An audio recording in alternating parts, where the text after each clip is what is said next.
Creamer Media's Engineering News and Mining Weekly is speaking to Clyde Mallinson, an independent energy consultant who has done some far-reaching sums which show that South Africa can get far more bang for its buck on the energy front.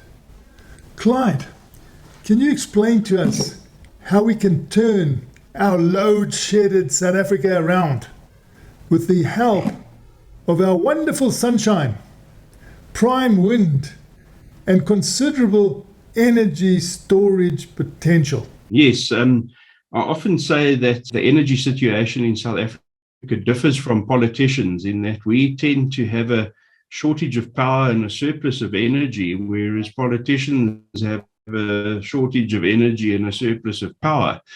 And it really is all down to political will and leadership at this stage. We have undeniably the best wind and solar resources in the world. So whether it's wind or solar, it might not be the very best, but when you put it all together, in other words, the interseasonal differences between wind and solar, the times of day when wind and solar complement each other, there's actually no one who can beat us. We've got exceptional resources, and we need to grab those opportunities presented by those resources now and move into a future that will be dominated by wind and solar and storage. Very important to have storage, and embrace this disruption that's taking place in the energy sector.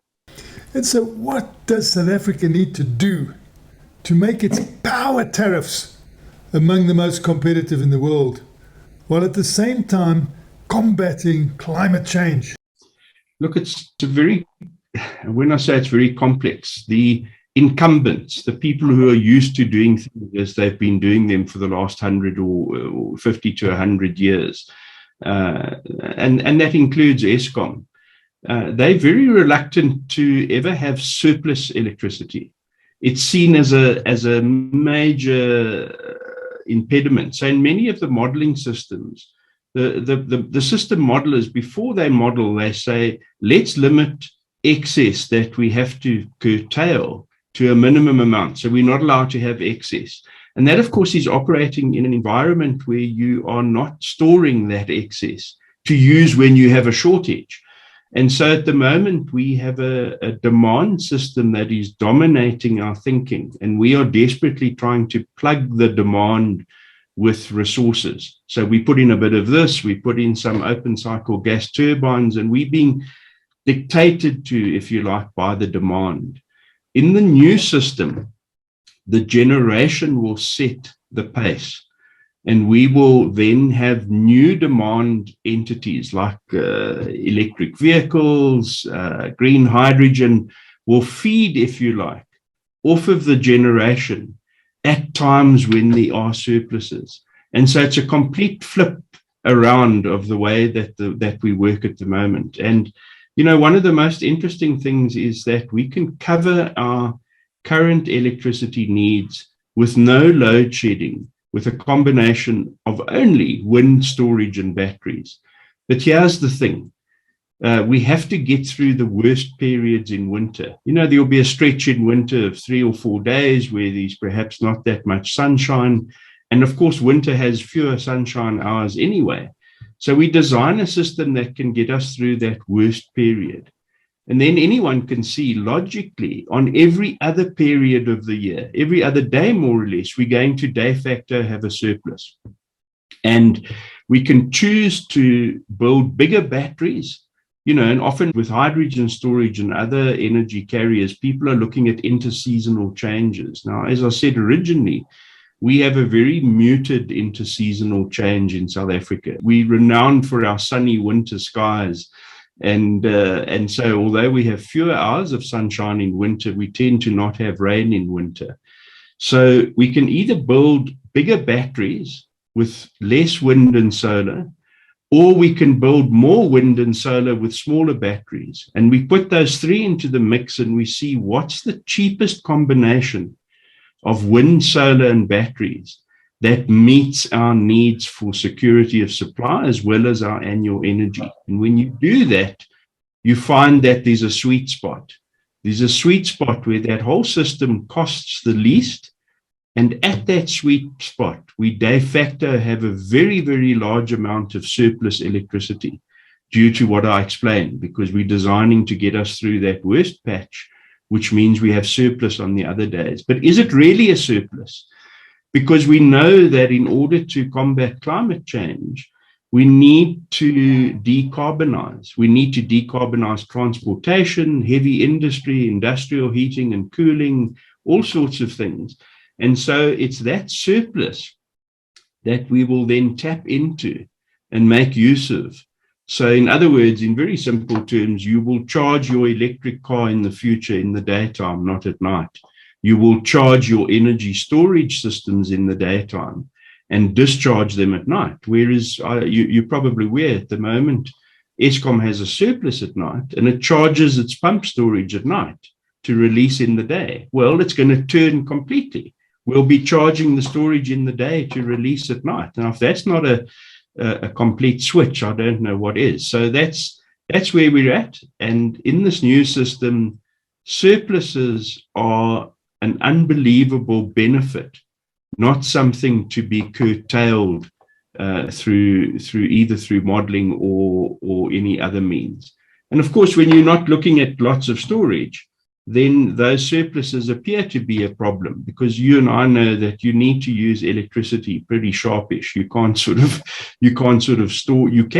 it, but if you don't store it, it's gone.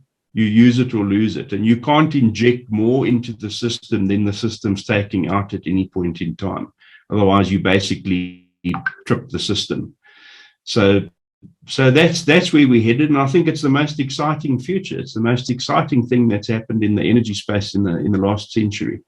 It's like a once-in-a-generation opportunity that we've really got to be hell-bent on going for now, and everyone should be encouraging. But I just want to concentrate on that storage side. Now, we know that we can put up these solar panels and we can get the wind energy going. What sort of storage is ideal, do you think? Right. Well, the interesting thing is that a crowd in America did a study for California, Texas, and New England. They were looking just simply at battery energy storage, and they found that they needed 39 hours of storage at a capacity that more or less matched their peak load. So the idea is if we peak at 35 gigawatts, we need 35 gigawatts of storage. And if we were in California, we would need 35 gigawatts for 39 hours. The good news is in South Africa, because of our exceptional resources and the fact that they mesh so well between the seasons, we only need 8 hours of storage. So we still need 35 gigawatts, and you can see why. You can imagine if the wind's not blowing and the sun's not shining, and the system needs 35 gigawatts, then your storage needs to be able to deliver 35 gigawatts. But that's very seldom, because that's our peak usage, and it's in the evening. And although the sun's often not shining there, the wind's generally blowing in the evening. So it's not often there, but you build it at that size. So we only need 8 hours of storage, which is an exceptionally low amount compared to most jurisdictions or most countries in the world. So I've mentioned battery energy storage. We've got other possibilities, some fantastic ones. We can use underground pumped hydro, for example. So instead of building new pumped hydro dams, we can actually utilize old gold mines. They're pumping water out as we speak, even ones that have closed, because they have to keep pumping that water out. They're so deep that you can flood one of the cavities above where you're pumping out at the bottom and essentially build a pumped water storage system underground on an old gold mine. And then you don't have any of the civil construction costs of building a new dam. You've basically got your dams underground. So that's one example. Another example is taking old tailings or ash from coal plants and compositing those into large bricks, and then lifting and lowering those bricks, if you like. They're much bigger than bricks. They each would weigh maybe 35 tons. But you simply lift and lower them. And when you've got surplus electricity, you lift them. And when you want to get electricity back, you lower them. And the nice thing about that is it helps you clean up your old tailings dams, and it helps you clean up your old ash dams. And It helps you clean up your old settling ponds at Rand Water, for example, where they deposit thousands of tons of silt every day, cleaning up our water that we drink. And I know that their silt dams are filling up and they have to build new ones. And we could take that silt and turn them into batteries. Isn't that wonderful? Incredible. And then you've got the smelting and the melting that is in existence at the moment. You know, you've got electricity intensive industries, and I'm looking at Hillside Aluminium at the moment because that is likely to have to close with its dirty energy if it doesn't get someone to throw it a green energy lifeline. And people are saying perhaps the delayed Tabatsi pump storage scheme could throw it a green energy lifeline. What is your comment on that? Well, I've kind of had a look at Hillside myself, because obviously when one studies the energy system, it draws one's attention because it uses, I don't know, 1,200 megawatts on a 24/7 basis. One must remember that it's a very useful demand response device for Eskom. So Eskom are often asking them to switch off at peak times, and they can do that because there's thermal inertia in the molten aluminium. And as long as they don't switch off for too long and the aluminium freezes, they can actually switch off. They've obviously got to catch up that thermal loss that does take place. But that's one point. The other point is that I actually believe that Hillside Aluminium could get green energy by 2030 at about $3 a kilowatt hour with storage. So at the factory gate. So I need to specify at the factory gate, and I don't mean at Hillside itself. I mean the resources supplying Hillside, wheeling on the Eskom grid, could do it at around about an average cost of $3 by 2030. Now that might sound impossible, but what were the prices in bid window 5? Well, at today's exchange rate, $3 is about exactly the average of bid window 5. And I'm talking at by 2030. And batteries are decreased in cost by 90% over the last decade, and they're due to decrease by another 80% over the next decade. So it's actually easy. It's an easy solution. And it could start immediately by actually leveraging underutilized Eskom pump storage. Eskom doesn't use its existing pump storage to its full potential for the simple reason that it doesn't have enough energy to fill it.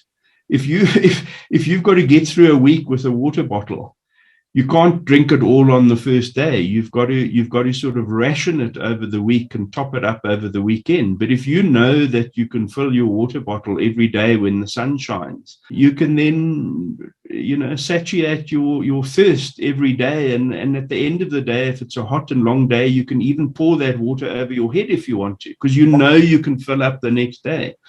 But if you've got to see yourself through a week of so-called rationing because you don't have surplus. So for something like Hillside, the storage alone is not enough. I often say, and I mean, it's a bit of a cliche now, that you can only store when you have a surplus. You build storage when you have surpluses. And so we need to think of a surplus electricity system that allows us to store. At the moment, we have a shortage and we're having to plug the gaps because we haven't been able to store.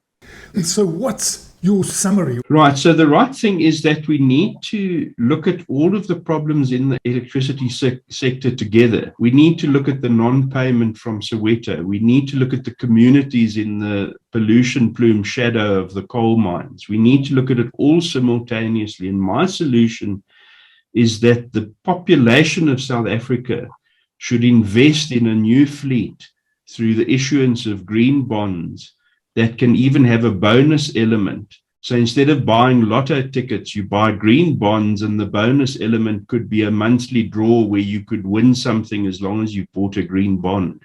It would mean then that 10 million South Africans would own the new fleet by virtue of having financed it. And Eskom and municipalities and IPPs would run and manage that fleet on behalf of the owners of the fleet. That would be the South African population. If you imagine, if you play lotto, if you win, I don't know, 200 million, it probably makes you a marked person. When the relatives pitch up, But if you win 2 million, it'll change your life and you can maybe stay under the radar. And you can invest that 2 million in more green bonds so that you're building up your own pension. It's actually possible in 15 years' time to move 10 million South Africans from SASSA grants to renewable energy dividends. How nice would that be? Wonderful. That was Creamer Media's Engineering News and Mining Weekly, speaking to Clyde Mallinson, an independent energy consultant.